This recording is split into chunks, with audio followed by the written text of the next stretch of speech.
তাহলে ইসলাম তাহলে রাসূল অসম্পূর্ণ রেখে বিদায় নিয়েছে, তাই মনে হচ্ছে না? রাসূল সাল্লাল্লাহু আলাইহি ওয়াসাল্লাম এটা করেন নাই কেন? তো রিসালাতের দায়িত্ব তাহলে ঠিকমতো পালন করেন নাই।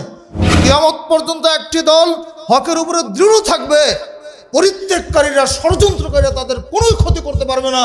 এইভাবে কিয়ামত এসে যাবে, হকপন্থী একটা দল হকের উপরে টিকে থাকবে ইনশাআল্লাহ। দুইটা শরীক, আল্লাহর সাথে শরীক হচ্ছে শিরিক, আর রাসূলের সাথে শরীক।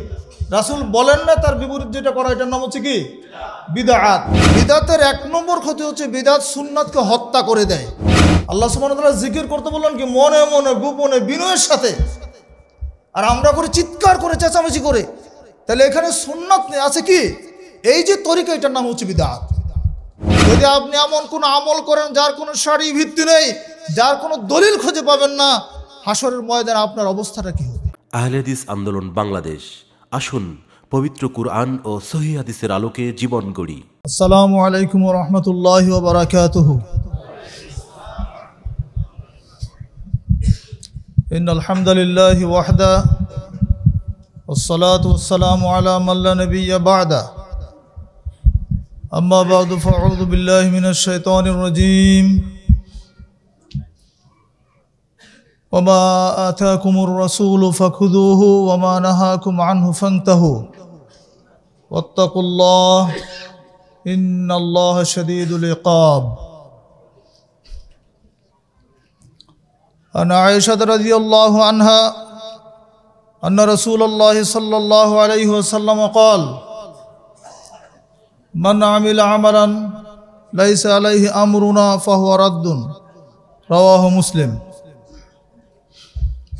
আহলে হাদিস আন্দোলন বাংলাদেশ ও বাংলাদেশ আহলে হাদিস যুব সংঘ সিলেট জেলার উদ্যোগে সিলেট শহরের ঐতিহ্যবাহী আত-তাকওয়া মসজিদ এন্ড ইসলামিক সেন্টারে আয়োজিত আজকের ইসলামী সম্মেলনের সম্মানিত সভাপতি, মাননীয় প্রধান অতিথি, আহলে হাদিস আন্দোলন বাংলাদেশের মুহতারাম আমির জামাত, ধর্ম সমাজ ও সাহিত্য বিষয়ক গবেষণা পত্রিকা মাসিক আত-তাহরিকের সম্মানিত প্রতিষ্ঠাতা ও সম্পাদক মণ্ডলীর মাননীয় সভাপতি, মুহতারাম আমির জামাত প্রফেসর ডক্টর মোহাম্মদ আসাদুল্লাহ আল গালিব হাফিজাউল্লাহ, আহলে হাদিস আন্দোলন বাংলাদেশের কেন্দ্রীয় নেতৃবৃন্দ,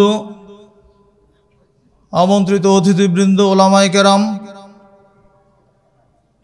আহলে হাদিস আন্দোলন বাংলাদেশ ও বাংলাদেশ আহলে হাদিস যুব সংঘ সিলেট জেলার নেতৃবৃন্দ, বিভিন্ন এলাকা থেকে আগত সুধীমণ্ডলী এবং পার্শ্ববর্তী জেলাসমূহ থেকে আগত দায়িত্বশীল বৃন্দ, আল্লাহ পাকের হুজুরের যাবতীয় শুকরিয়া। আজকের এই আয়োজন আল্লাহ পাক কবুল করেছেন বলেই এই মসজিদে আমরা এই আয়োজন করতে পেরেছি। সকলের জন্য বলি আলহামদুলিল্লাহ।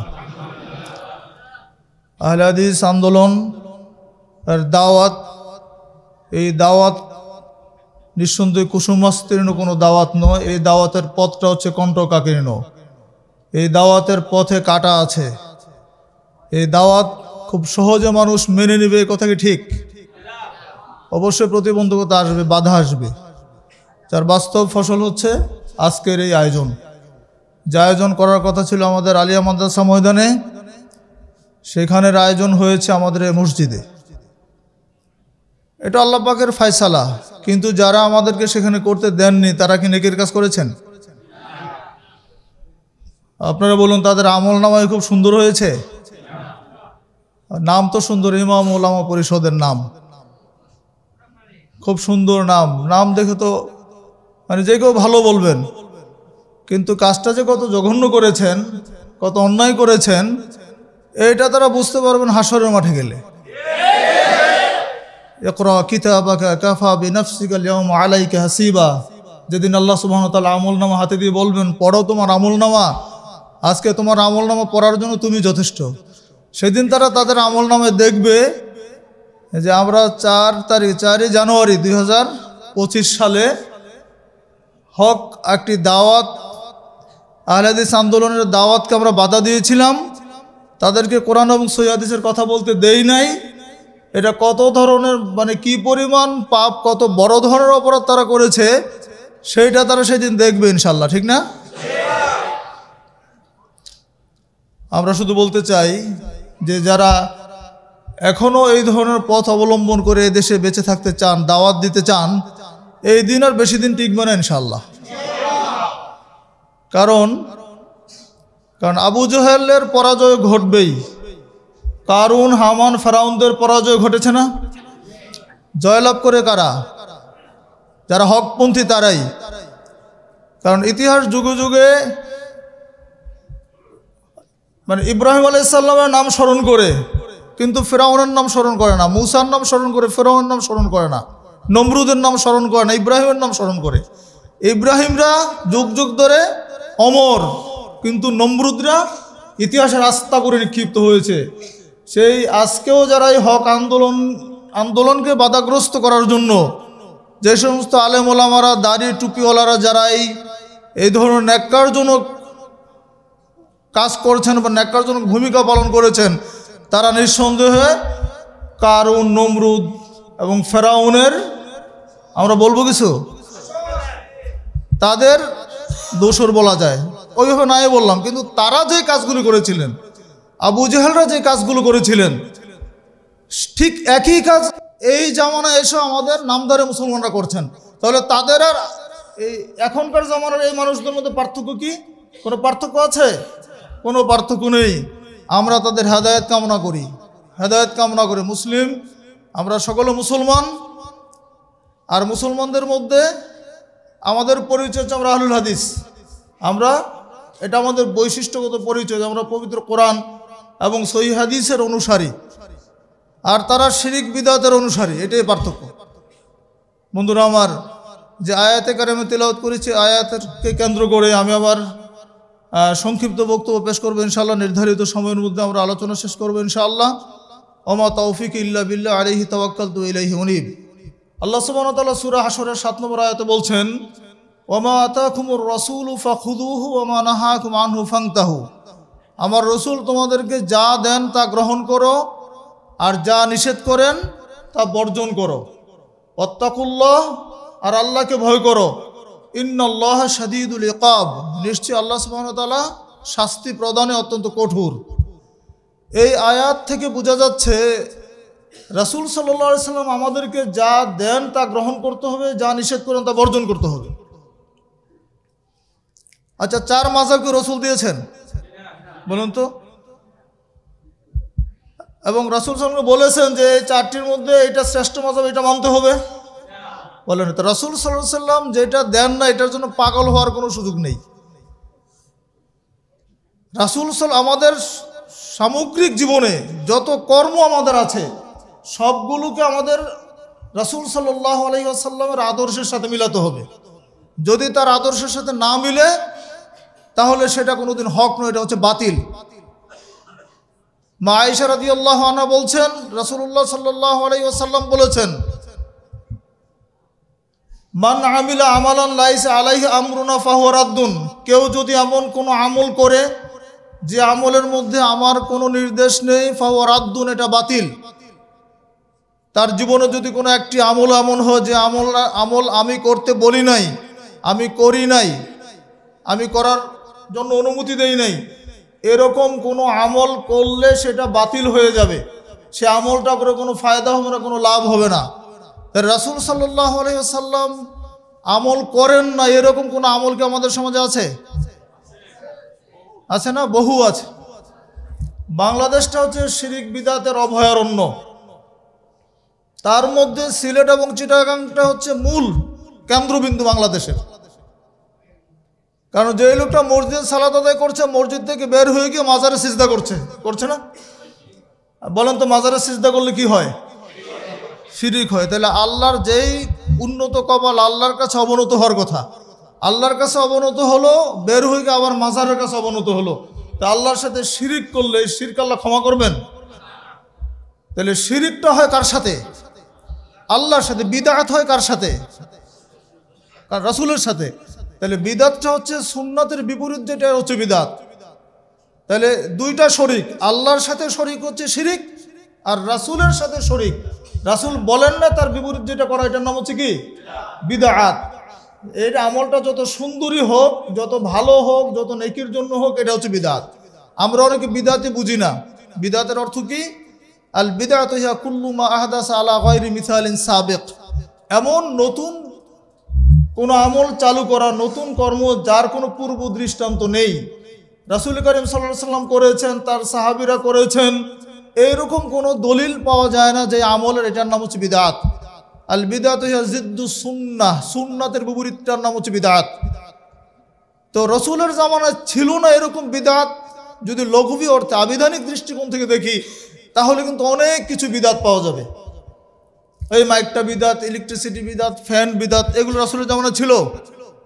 বলেন ছিল কি? ছিল না। তাহলে এগুলো নতুন সৃষ্টি, কিন্তু এগুলো কিন্তু বিদআত না।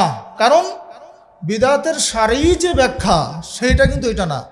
আল বিদআতু হিয়া তরিকাতুল মুখতারাতু ফিদ্দীন, বিদআত হচ্ছে শরীয়তের দ্বীনের মধ্যে নতুন সৃষ্টি করা। হ্যাঁ, আল বিদআতু হিয়া তরিকাতুল মুখতারাতু ফিদ্দীন তুদাহি শারিয়া ইউকসাদু বিহা তাকাররুবু ইলাল্লাহ ওয়া লাম ইয়াকুম আলা সিহহাতিহা দালিলুন শারঈয়ুন সহিহুন আসলান আও ওয়াসফান। শরীয়তের মধ্যে নেকির আশা করে এমন কোনো আমল চালু করা যার কোনো দলিল নেই, পূর্ব দৃষ্টান্ত নেই, এটার নাম হচ্ছে বিদআত। তাহলে শরীয়তের মধ্যে হতে হবে, নেকির আশায় যে কর্মটা করা হবে এটার নাম হচ্ছে বিদআত। এখন এই মাইকটা, আমরা এখন মাইক বক্তব্য দিচ্ছি, মাইকটা ছাড়াও কিন্তু বক্তব্য দেওয়া যাবে। মাইকটা ব্যবহার করছি কেন? আওয়াজটা যেন সবার কানে পৌঁছে, সেই জন্য। এটা হচ্ছে আমার দুনিয়াবি কাজ, আওয়াজ পৌঁছানোর জন্য। রাসূল সাল্লাল্লাহু আলাইহি ওয়াসাল্লাম বিদায়ী হজের ভাষণে মাইক নিয়েছিলেন? বলেন, মাইক দিয়ে বক্তব্য দিয়েছিলেন? দেন নাই। এখন প্রযুক্তির কল্যাণে আমরা এগুলো পেয়েছি, ইন্টারনেট পেয়েছি, ফেসবুক পেয়েছি, দাওয়াত পৌঁছাচ্ছি। এখন আমি ওই মাইকটাকে বিদআত বানাতে পারবো খুব সহজে। কিভাবে? আমি যদি ফতোয়া দেই যে মাইক দিয়ে বক্তব্য দিলে প্রতি মিনিটে 10 নেকি করে পাওয়া যাবে, কি বললেন? এই মাইক দিয়ে বক্তব্য দিলে প্রতি মিনিটে বা প্রতি ঘন্টায় 10 নেকি, যেটাই বলি এটা নেকি। অর্থাৎ এই কাজটার সাথে নেকি যখন সংযুক্ত করব তখন এটা হয়ে যাবে বিদআত, এটা হবে শরীয়ত। তো শরীয়তের মধ্যে নিজের মন গড়া কোনো কথা চলবে? চলবে না। চশমা চোখে দিয়ে আমরা কেন দেই? চোখের পাওয়ার কম, ভালো দেখার জন্য। এখন যদি মনে করেন যে চশমা দিয়ে কোরআন তেলাওয়াত করলে নেকি হবে 20 নেকি 10 নেকি, যেটা মনে করেন, এইরকম কোনো আকীদা যদি কোনো মানুষের মধ্যে থাকে তাহলে চশমা ব্যবহার করে কি? বিদআত। আচ্ছা, এবার আপনাদের সামনে বিদআত করলে কি কি ক্ষতি হয় এই কয়েকটা পয়েন্ট আমি বলে দিই আপনাদেরকে। বাস্তবতার আলোকে বুঝতে পারবেন যে বিদআত আমরা খুব মজা করে করি। বিদআত ভালো জিনিস, কারণ এত কষ্ট করে সালাত আদায় করলাম, মুনাজাতটাই ধরলাম না, তাহলে সালাতের তৃপ্তিতেই তো হলো না। বাপ মারা গেল, এত টাকা পয়সা রেখে গেল, সে একদিন 40 করতে পারলো না, তাহলে জনগণ একবেলা খাওয়াবে, এতই কৃপণ সে, একবেলা খাওয়ার মতো তার অ্যাবিলিটি নাই, ক্ষমতা নেই। মানুষ বলবে তাই আমি খাওয়াই। কেন খাওয়াই? এটা নেকি মনে করে যে এটা অনেক বড় কাজ, মানে সওয়াবের কাজ, নেকির কাজ। তো রাসূল সাল্লাল্লাহু আলাইহি ওয়াসাল্লাম যেটা করেন নাই, করতে বলেন না, এটা নেকি মনে করলেই হবে বিদআত। বিদআতের 1 নম্বর ক্ষতি হচ্ছে বিদআত সুন্নাতকে হত্যা করে দেয়। বিদআত কি করে? সুন্নাতকে হত্যা করে। যেমন 1 গ্লাস পানির মধ্যে যদি আপনি কিছু ঢুকান, পানির গ্লাস ভর্তি পানি দিয়ে বা দুধ দিয়ে, তো সেখানে যখন কিছু ঢুকাবেন তখন কি হবে? কিছু বের হবে না। তাহলে যখন ভেজাল ঢুকাবো তখন আসল জিনিস কিন্তু বের হয়ে যায়। এই কথাটা কিন্তু হাদিসে আসছে।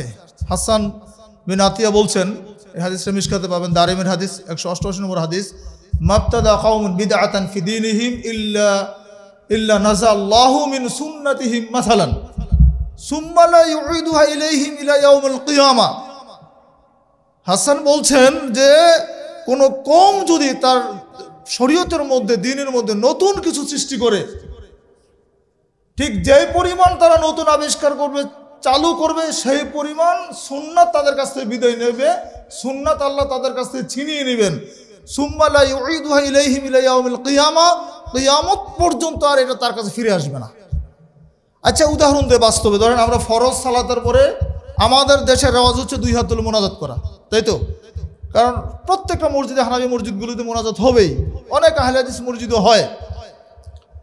এখন বলেন তো, ফরজ সালাতের পরে অনেকগুলি জিকির আছে, তাসবিহ আছে, যেগুলো সহিহ হাদিস সম্মত আছে। আয়াতুল কুরসি পড়ার কথা আছে, সুবহানাল্লাহ 33 বার, আলহামদুলিল্লাহ 33 বার, আল্লাহু আকবার 33 বার, লা ইলাহা ইল্লাল্লাহ এটা একবার, মোট 100 বার। তার হাদিস আছে কেউ যদি এই তাসবিহগুলি পড়ে, যদি তার পাপ যদি সমুদ্রের ফেনা পরিমাণ হয় তাহলে আল্লাহ তার পাপ ক্ষমা করে দিবেন, সুবহানাল্লাহ, তাই না? আয়াতুল কুরসি যদি কেউ পড়ে ফরজ সালাতের পরে, তাহলে তার জান্নাতে যাওয়ার মাত্র মৃত্যুটা থাকবে তার পর্দা, সুবহানাল্লাহ। তাহলে এত সুন্দর আমলগুলো, এতগুলো তাসবিহ তাহলিল এইগুলো পড়তে গেলে কতক্ষণ সময়ের দরকার? একেবারে সংক্ষিপ্তভাবে পড়লেও কিন্তু 2-5 মিনিট বসে তাসবিহ পড়া দরকার।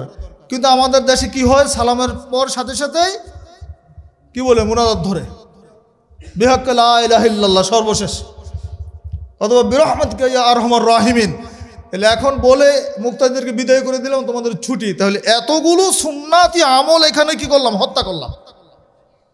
এই জন্য হাসান বলছেন যে পরিমাণ বিদআত ঢুকবে সেই পরিমাণ সুন্নাত সেখান থেকে ছিনিয়ে নেওয়া হয়। বিদআত ঢুকেছে, ফরজ সালাতের পরে মুনাজাত ঢুকেছে, এই সুন্নাতি আমলগুলো আমাদের কাছ থেকে বিদায় নিয়েছে, ঠিক না? ঠিক। বিদআত ইসলামকে ধ্বংস করে দেয়। রাসূল করিম সাল্লাল্লাহু আলাইহি ওয়াসাল্লামের ইন্তেকালের পরে মসজিদে নববীর এক কোণায় বসে কয়েকজন সাহাবী হাতের মধ্যে কঙ্কর নিয়ে, পাথর নিয়ে একসঙ্গে সমস্বরে কি তাসবিহ পড়ছিলেন, জিকির করছিলেন, লা ইলাহা ইল্লাল্লাহ 100 বার, আল্লাহু আকবার 100 বার, সুবহানাল্লাহ 100 বার, এইভাবে জিকিরগুলো পড়ছিলেন।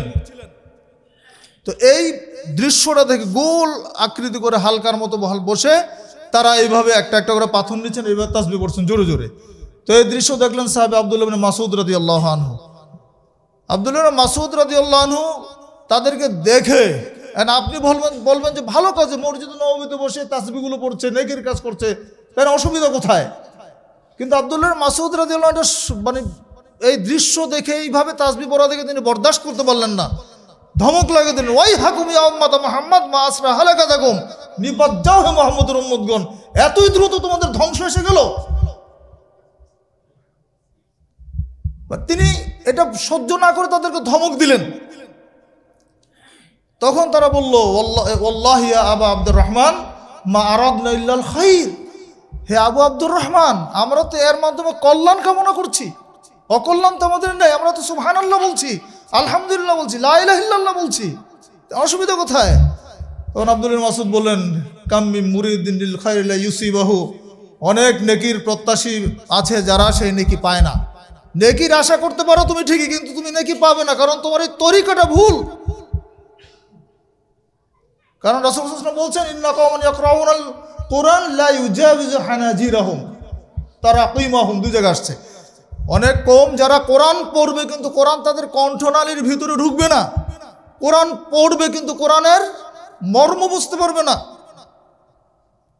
তাহলে এত সুন্দর তাসবিহগুলো তারা পড়লেন, তারপরে এটাকে তিনি বরদাস্ত করতে পারলেন না। কারণটা কি ছিল? কারণ রাসূল করিম সাল্লাল্লাহু আলাইহি ওয়াসাল্লাম এই তরিকা কোনোদিন তাসবিহ পড়েন নাই, এইভাবে জামাতবদ্ধভাবে কোনোদিন জিকির করেন নাই।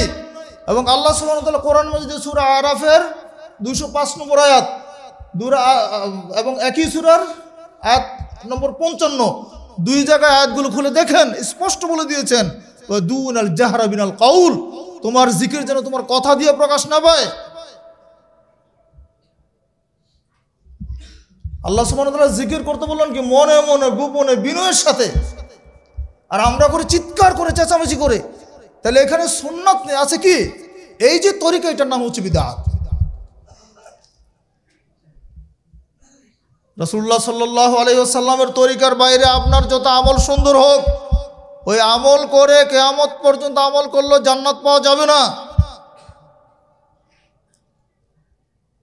বিদআত করার আরেকটি বড় ধরনের ক্ষতি হচ্ছে, বিদআত যারা করবে তার হাউজে কাউসারের পানি পান করতে পারবে না, পাবে না। রাসূলুল্লাহ সাল্লাল্লাহু আলাইহি ওয়াসাল্লাম বলছেন, আমি সবার আগে হাউজের কাছে যাব, মান মাররা আলাইয়া শারিবা, যারা আমার পাশ দিয়ে অতিক্রম করবে তাদেরকে আমি হাউজের পানি পান করাবো। এমন সময় লা ইয়ারিদান্না আলাইয়া আকওয়ামুন আরিফুহুম ওয়া ইয়ারিফুনানি, এমন সময় অনেকগুলো কওম আমার দিকে আসতে থাকবে, আমি তাদেরকে চিনবো, তারাও আমাকে চিনবে। সুম্মা ইউহালু বাইনি ওয়া বাইনাহুম, যখন তারা আমার কাছাকাছি হবে তখন আমার এবং তাদের মাঝখানে আড়াল তৈরি করে দেওয়া হবে, তাদেরকে আমার কাছ থেকে পৃথক করে দেওয়া হবে। ফাকুল ইন্নাহুম মিন্নি, আমি তখন ফেরেশতাদেরকে বলবো ইন্নাহুম মিন্নি, এরা তো আমার উম্মত মুহাম্মাদদেরকে দেখতে চিনা যাবে, তাদের ওজুর অঙ্গগুলো জ্বলতে থাকবে। তো রসুল বলবেন যে ইন্নাহুম মিন্নি, তো উত্তরে ফেরেশতা বলবে ইন্নাকা লা তাদরি মা আহদাসু বাদাক। উত্তরে ফেরেশতারা রাসূলকে জানাবেন নিশ্চয়ই আপনি জানেন না আপনার পরে তারা কিরকম বিদআত করেছিল। তখন রাসূল করিম সাল্লাল্লাহু আলাইহি ওয়াসাল্লাম তাদের জন্য আর হাউজে কাউসারের পানি পান করানোর সুপারিশ না করে উল্টা ধমক দেবেন, সুহকান সুহকান লিমান গায়্যারা বাদি, দূর হয়ে যাও, দূর হয়ে যাও, যারা আমার পরে আমার দিনকে বিকৃত করেছো, পরিবর্তন করেছো, যারা আমি যে শরীয়ত দিয়েছিলাম, আমি যে তরিকা তোমাদেরকে দিয়েছিলাম, এইটা পরিবর্তন করে নিজেদের মন মতো যারা শরীয়ত তৈরি করেছো, নিজেদের মন মতো যারা আমল তৈরি করেছো, আজকে তোমরা আমার কাছ থেকে দূরে সরে যাও, তোমাদের জন্য আমার হাউজে কাউসারের পানি নেই। তাহলে চিন্তা করে দেখুন আপনার আমলে জিন্দিগিতে যদি আপনি এমন কোনো আমল করেন যার কোনো সারি ভিত্তি নেই, যার কোনো দলিল খুঁজে পাবেন না, হাসরের ময়দানে আপনার অবস্থাটা কি হবে? বিদআত তো করতে খুব মজা লাগে, খুব ভালো মনে হয় বিদআত করতে, এবং শয়তানের কাছে একজন পাপীর চাইতে একজন বিদআতি হচ্ছে প্রিয়। এই বিষয়ে সুফিয়ান সাউরির বক্তব্য আছে যে শয়তানের কাছে একজন পাপী প্রিয়, একজন পাপীর চাইতে বিদআতি প্রিয়। কেন? কারণ বিদআতি বিদআত থেকে তওবা করে না, কিন্তু একজন মানুষ যখন গুনাহের কাজ করে সে কিন্তু বুঝতে পারে যে আমি এই কাজটা অপরাধ করেছি। একজন চোর চুরি করলে সে জানে যে আমি চুরি করতেছি, গুনাহের কাজ। তাই একজন অপরাধী যে কোনো অপরাধ যখন করে সে নিজে থেকে জানে যে আমি অপরাধটা করছি।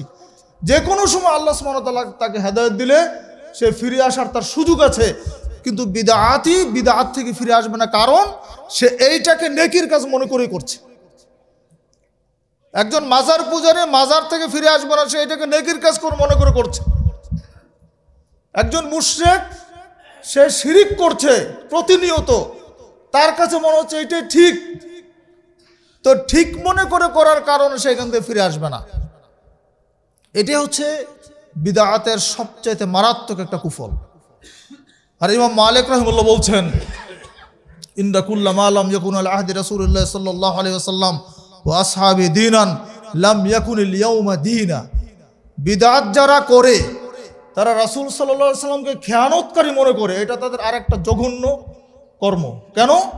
কারণ রাসূল সাল্লাল্লাহু আলাইহি ওয়াসাল্লাম যে কাজটা করেন নাই ১৫০০ বছর পরে এসে আমাদের সেটা চালু করতে হচ্ছে, তাহলে ইসলাম তাহলে রাসূল অসম্পূর্ণ রেখে বিদায় নিয়েছে তাই মনে হচ্ছে না? রাসূল সাল্লাল্লাহু আলাইহি ওয়াসাল্লাম এটা করেন নাই কেন?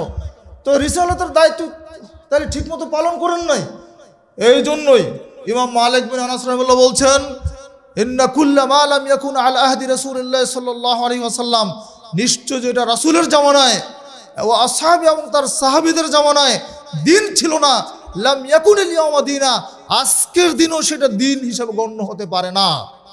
তিনি বলছেন ওয়াকালা মান ইবতাদা ফিল ইসলামি বিদআতান, যে ব্যক্তি ইসলামের মধ্যে বিদআত চালু করে, ফারাআ হাসানাতান, এবং মনে করে এটা হাসানা, এটা উত্তম বিদআত, ফাকাদ জাআমা, সেজন্য মনে করে নিল আন্না মুহাম্মাদান সাল্লাল্লাহু আলাইহি ওয়াসাল্লামা, নিশ্চয়ই নবী মুহাম্মদ সাল্লাল্লাহু আলাইহি ওয়াসাল্লাম কদ খানার রিসালা, তিনি তার রিসালাতে খেয়ানত করেছেন। বলেন নাউযুবিল্লাহ। আমরা কি মনে করি রাসূল সাল্লাল্লাহু আলাইহি ওয়াসাল্লাম খেয়ানত করেছেন? তিনি তো তার উপর অর্পিত দায়িত্ব ১৬ আনা পূর্ণ করে দিয়েছেন, এবং বিদায় হজের ভাষণে তিনি সাহাবীদের কাছে স্বীকৃতি নিয়েছেন, হাল বাল্লাগতু, আমি কি পৌঁছে দিয়েছি? সকলে বললেন যে হ্যাঁ আপনি পৌঁছে দিয়েছেন। তখন তিনি আকাশের দিকে হাত ইশারা করে আল্লাহকে বলছেন আল্লাহ আল্লাহুম্মা ফাশহাদ, আল্লাহুম্মা ফাশহাদ, হে আল্লাহ তুমি সাক্ষী থেকো, হে আল্লাহ তুমি সাক্ষী থেকো, আল্লাহ তুমি সাক্ষী থেকো, আমার উপর যে দায়িত্ব তুমি দিয়েছিলে আমি পরিপূর্ণভাবে সে দায়িত্ব পালন করেছি। এই যে আমার সাহাবীরা স্বীকৃতি দিচ্ছে, সুবহানাল্লাহ। তাহলে সেই নবীর উম্মত হয়ে আমরা মন গড়া আমল করতে পারি? আজকে যারা আহলে হাদিসদের দাওয়াতে যাদের গাত্র দেওয়া হয়, কারণ হচ্ছে তাদের ব্যবসা বন্ধ হয়ে যাচ্ছে, ব্যবসা বন্ধ হয়ে যাচ্ছে এই জন্য। কারণ মিলাদ বললে তো টাকা পাবে, মিলাদের বিরুদ্ধে কথা বলে আহলে হাদিসরা, আগের জামানা যেগুলো ছিল, এক মৌলভী সাহেব মানে তার ইনকামের একটা রাস্তা ছিল, বিশাল ইনকাম। আমরা ছাত্র জীবন রাজশাহী বিশ্ববিদ্যালয়ের মিলাদের লিফলেট বিতরণ করতাম। সেই সময় আমরা মানে কঠিন প্রতিবন্ধকতার সম্মুখীন হয়েছিলাম। একজন হলের ইমামের সাথে আমরা বসেছিলাম পর্যন্ত, উনি একসময় বলতে বাধ্যই হয়েছেন যে আপনারা যে এগুলো বিতরণ করেন, আপনারা মিলাদ পড়েন না, ঠিক আছে, তো এই লিফলেট বিতরণ করছেন, বই বিতরণ করছেন কি জন্য? মানুষ তো আমাদের প্রশ্ন করে, আমাদেরও তো পেট আছে, কি বুঝলেন? একজন সরকারি ইমামের কথা বলছে। আমি তখন রাজশাহী বিশ্ববিদ্যালয়ের সভাপতি যুব সংঘের। তো যখন আমরা তার কাছে গিয়ে কথা উপস্থাপন করলাম, এই ভদ্রলোক শেষ পর্যন্ত বলেই বসলেন যে আমরা তো বিপদে পড়ি প্রশ্ন করে, আমাদেরও তো পেট আছে। তাহলে তুমি মৌলভী সাহেব, তুমি কি পেটের ধান্দা করার জন্য ইসলাম পালন করো? এদেশে যারা মাযহাবী ইসলাম পালন করে তারা এই ধান্দার মধ্যে আছে, যার ফলে আহলে হাদিসদের দাওয়াত তারা বরদাস্ত করতে পারে না, আর এই জন্যই তারা উঠে পড়ে লেগেছে আহলে হাদিসের দাওয়াতকে স্তব্ধ করে দেওয়ার জন্য। কিন্তু কিয়ামত পর্যন্ত চেষ্টা করেও এই হক দাওয়াতকে স্তব্ধ করা যাবে না ইনশাআল্লাহ। কারণ রাসূল সাল্লাল্লাহু আলাইহি ওয়াসাল্লাম ভবিষ্যৎবাণী হচ্ছে এটা, লা তাযালু তায়ফাতু মিন উম্মতি যাহিরিন আলাল হক লা ইয়াদুররুহুম মান খাযালাহুম হাত্তা ইয়াতি আমরুল্লাহি ওয়া হুম কাযালিক। কিয়ামত পর্যন্ত একটি দল হকের উপরে দৃঢ় থাকবে, পরিত্যাগকারীরা, ষড়যন্ত্রকারীরা তাদের কোনো ক্ষতি করতে পারবে না। এইভাবে কিয়ামত এসে যাবে, হকপন্থী একটা দল হকের উপরে টিকে থাকবে ইনশাআল্লাহ। সেই হকপন্থী জামাতের অন্তর্ভুক্ত হওয়ার জন্য আপনাদেরকে আমি উদাত্ত আহ্বান জানাচ্ছি। আহলে হাদিস আন্দোলন শিরক বিদআতের সাথে আপোষহীন একটি আন্দোলন। শিরক বিদআতকে বাংলার জমি থেকে উৎখাত করার জন্য আহলে হাদিস জনতাকে, আহলে হাদিস সমাজের প্রত্যেকটা কর্মীকে এগিয়ে আসতে হবে। আর এই জন্য ঐক্যবদ্ধ প্রয়াসের প্রয়োজন আছে, ঐক্যবদ্ধ শক্তির প্রয়োজন আছে। প্রচলিত স্রোতের বিপরীত যখন আপনি হক প্রতিষ্ঠা করবেন, তখন আপনার একার পক্ষে এটা সম্ভব হবে না, জামাতবদ্ধভাবে সম্মিলিত প্রয়াসের মাধ্যমে সেটা করতে হবে ইনশাআল্লাহ। আর এটাকে বলে জামাত, এটাকে বলে সংগঠন। আমরা সংগঠন কেন করছি? সংগঠন করার উদ্দেশ্য হচ্ছে আমরা একটা ঐক্যবদ্ধ শক্তি নিয়ে বাংলার জমিনে শিরক বিদআতের বিরুদ্ধে যে দুর্বার আন্দোলন চালিয়ে যাচ্ছি, ঐক্যবদ্ধ শক্তি নিয়ে আমরা সে আন্দোলন চালিয়ে যেতে চাই। বিদআতীরা, বাতিলরা যেন আমাদের কোনো ক্ষতি করার সুযোগ তারা না পায়। তারা যেন বাতিল শক্তি ঐক্যবদ্ধ সবসময়, যেখানে আপনি দাওয়াত দিবেন আহলে হাদিসদের বিরুদ্ধে সব একাট্টা হয়ে যাবে। তখন তাহলে আহলে হাদিসদেরকে ঐক্যবদ্ধ হতে হবে না। এখন ওই ফতোয়াবাজি করলে চলবে যে সংগঠন করা যাবে না। আবার কেউ বলছে আমি সহিহ আকীদা আহলে হাদিস না, কারণ আমার নাম মুসলিম। রে ভাই, আপনি তো মুসলিম, তো আমি কি আহলে হাদিস? আমি কি অমুসলিম? আহলে হাদিস বলছি কেন? তা আপনি আপনার নামের সাথে হানাফি ছেড়ে দেন, আপনি শাফিঈ ছেড়ে দেন, আপনি হাম্বলি ছেড়ে দেন। আপনি যখন মুসলমান এতগুলো নাম লাগিয়েছেন, তার বিপরীতে আমি হকপন্থী হিসাবে আমার নাম আহলুল হাদিস মুসলিম আমরা লাগাই। এইটা আমাদের একটা বৈশিষ্ট্যগত পরিচয় জন্য আমরা বলি। আর এইটা নামটাকে আমরা করেছি। আপনারা আগে বক্তব্য শুনেছেন মুক্তিপ্রাপ্ত জামাত সম্পর্কে যে সমস্ত কাউলগুলো আছে, সবাই কিন্তু আহলুল হাদিস, আসহাবুল হাদিসের কথাগুলো বলে এসেছেন। তো সেই জন্য আমরা আশা করব যে আমাদের মধ্যে যেন বিশৃঙ্খলা না থাকে, ভুল বুঝাবুঝির অবসান যেন হয়। আমরা ঐক্যবদ্ধভাবে শক্তি নিয়ে যদি সমাজে দাঁড়াতে পারেন, বাতিল আর আপনার কোনো প্রতিবন্ধকতা হয়ে দাঁড়াতে পারবে না ইনশাআল্লাহ।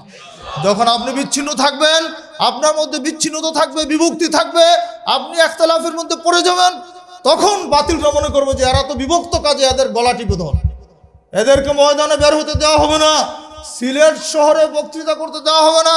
সিলেটের ময়দানগুলি কারো পৈতৃক সম্পত্তি, বলেন কারো পৈতৃক সম্পত্তি। তাহলে কেন আহলে হাদিসদের মত প্রকাশের এখানে সুযোগ থাকবে না? আহলে হাদিসদের বাক স্বাধীনতা হরণ করার ক্ষমতা এই দেশের কোনো সরকারের নাই। যেই সরকারের ক্ষমতা আসা বলি, আমি পুলিশ কমিশনার সাহেবকে বলতে চাই, আপনি কেন তাদেরকে ডেকে থ্রেট করলেন না যে তোমরা বাধা দেওয়ার কে আছো এখানে? যে দেশে হিন্দুদের মন্দির মুসলমানরা পাহারা দেয়, যে দেশে সংখ্যালঘুদের নিরাপত্তা এদেশের মুসলমানরা দেয়, সেই দেশে আহলে হাদিসদের কথা বলার সুযোগ থাকবে না। ধিক ওই সমস্ত প্রশাসনের, ধিক ওই সমস্ত মৌলভী সাহেবদের যারা এই হক দাওয়াতের অন্তরায় সৃষ্টি করে, প্রতিবন্ধকতা সৃষ্টি করে। সম্মানিত উপস্থিতি, আপনাদের কাছে আমাদের আপিল থাকবে আর বিচ্ছিন্নতা নয়, আসুন আমরা ঐক্যবদ্ধ হয়ে এই সমাজটাকে সুন্দর করে সাজিয়ে তুলি। এই সমাজ থেকে শিরক বিদআত সহ যাবতীয় কুসংস্কার সবগুলো উৎখাত করে আসুন আমরা এই বাংলার জমিনে তৌহিদের রাজ কায়েম করি। শিরক বিদআত মুক্ত, তৌহিদ ও সহিহ সুন্নাহ ভিত্তিক একটা সুন্দর সমাজ উপহার দেই। আল্লাহ সুবহানাহু ওয়া তাআলা আমাদের সেই তৌফিক দান করুন, আমিন। আমি সবাইকে আন্তরিক ধন্যবাদ জানিয়ে আমি আমার বক্তব্য এখানে শেষ করছি। আমির জামাত উপস্থিত হয়েছেন, আমাদের আগে আমাদের সেক্রেটারি জেনারেলের বক্তব্য আছে, শায়েখ রশিদ আহমদ আসছেন, আলহামদুলিল্লাহ, জাযাকাল্লাহ খায়ের। আপনাদের সবাইকে আন্তরিক ধন্যবাদ জানাচ্ছি। যারা বিশৃঙ্খল অবস্থায় আছেন সবাই সুন্দরভাবে বসে পড়ুন। হ্যাঁ, আমরা অনুষ্ঠানের বাকি অংশগুলো অত্যন্ত সুন্দরভাবে শুনবো ইনশাল্লাহ। আমাদের এখানে তাকওয়া মসজিদে হাদিস অনুষ্ঠানের বইগুলো পাওয়া যায়। আমির জামাতের সালাতুর রাসূল বই আছে, সামনে সিয়ামের মাস সিয়ামে কিয়াম বইটা নিয়ে যাবেন, তারপর যাকাত ও সাদাকা নিয়ে যাবেন ইনশাআল্লাহ। আর একটু কথা বলে দিচ্ছে, সেটা হচ্ছে আর তাহরিক পত্রিকা তো আমরা পড়েন ইনশাআল্লাহ, নাকি? তাহরিক পত্রিকা পড়বেন, অনেক জ্ঞান সেখানে পাবেন ইনশাআল্লাহ। যত কষ্ট হোক শুধু ফোনে বলে দিবেন, ঠিকানা দিবেন, বাই পোস্টে চলে আসবে। তাহরিক পড়বেন, জ্ঞান পাবেন। আর আমরা মনে করছি আসলে শিক্ষা বিপ্লব দরকার বাংলাদেশে। আপনারা জানেন আহলে হাদিস আন্দোলন বাংলাদেশ শিক্ষা বিভাগের অধীনে যে এখন বাংলাদেশ হাদিস ফাউন্ডেশন শিক্ষা বোর্ডের মাধ্যমে শিক্ষা বিপ্লব শুরু হয়েছে।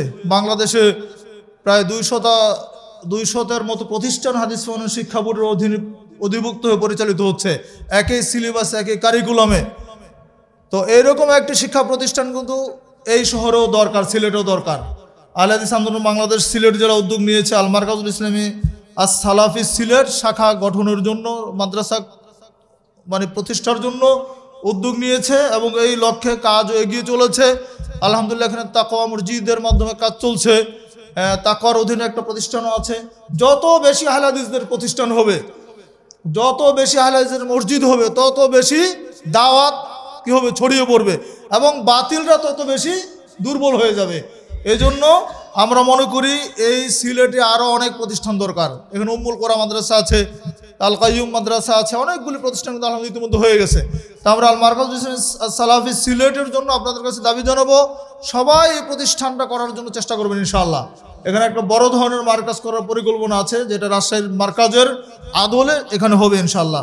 এই দাওয়াত আপনাদের কাছে দিয়ে আপনাদের সবার সার্বিক সহযোগিতা কামনা করে আমি আমার বক্তব্য এখানে শেষ করছি। সবশেষে আমরা আপনাদের সবাইকে আন্তরিক ধন্যবাদ জানাচ্ছি এবং আজকের অনুষ্ঠানের জন্য বিশেষ করে আহলে হাদিস আন্দোলন বাংলাদেশ এবং বাংলাদেশ আহলে যুব সংঘ সিলেট জেলার পাশাপাশি তাকওয়া মসজিদ এবং ইসলামিক সেন্টারের দায়িত্বশীল ভাইয়েরা অত্যন্ত পরিশ্রম করেছেন। তারা অনেক শ্রম দিয়েছেন এই প্রোগ্রামটা করার জন্য। আমরা কেন্দ্রীয় সংগঠনের পক্ষ থেকে তাদের জন্য আন্তরিক দোয়া, আন্তরিক মোবারকবাদ তাদের জন্য থাকলো এবং তাদের জন্য দোয়া করছি আল্লাহ যেন তাদের সবাইকে এর পূর্ণ জাযা দান করেন, আমিন। সবাইকে আবারও ধন্যবাদ জানিয়ে শেষ করছি। আখির দাওয়ানা আলহামদুলিল্লাহ রাব্বিল আলামিন। আসসালামু আলাইকুম ওয়া রাহমাতুল্লাহি ওয়া বারাকাতুহু।